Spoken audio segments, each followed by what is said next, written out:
let's throw out some data here about onboarding. So this is all from the Society for Human Resources Management, or SHRM, SHRM.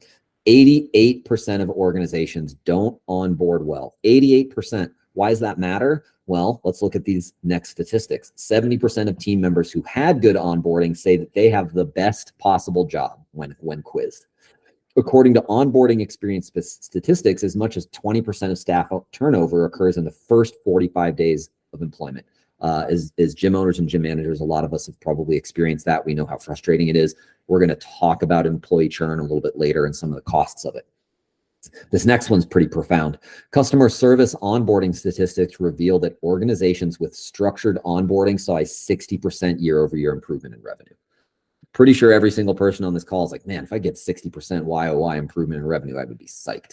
So onboarding really matters. Integrating people into the business and productivity, getting ramped up as quickly as possible is an excellent way to operate. So we've got 7 at yes and 4 at no. I'm going to go ahead and end that poll for now. We've got another one coming a little bit later.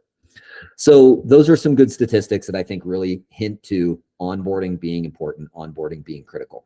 Let's talk about some sort of best practices. So this is first impressions, right? If attraction and recruiting were sort of hinting at first impressions, they now work for you. They've signed a piece of paperwork. They're now in your culture. They're coming to work. They're with your coworkers. They're experiencing your customers. They're experiencing your facility and your managers. This is first impressions. Here's some things you can do to make those first impressions land well. Mentor programs. Do you have mentors for your new hires? That helps sort of many hands make light the work, so that new hire is not going to the same manager, and the same manager is now also having to answer all the questions for all the new hires. Do you have a mentor program? We already asked the question, do you have standardized orientation for every hire? Also think about ongoing access to information by building standard operating procedure libraries, having a knowledge base, having an intranet, or even a 3-ring binder at the front desk, whatever works. Because we know if you come in, you go through 2, 3, 6, 7, 10 days of training, you're not going to remember all that information, right? You're not going to remember. And then once that person kind of gets unleashed, once they're done with training, they're going to be standing at the front desk and they're like, I forgot how to cancel a membership, or I forgot how to do the 2-for-1 day pass, or how to redeem the Groupon. If you've got an SOP at the front desk, that new candidate is going to feel empowered to have the information that they have it there, right at their fingertips.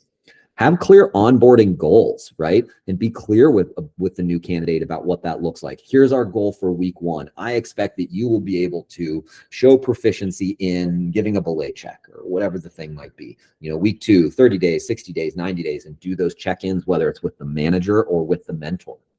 And then continue to offer on-the-job training. Don't let it end. Okay, you've done your standardized orientation. You know what our vacation policy is. We've taught you how to use our point-of-sale system.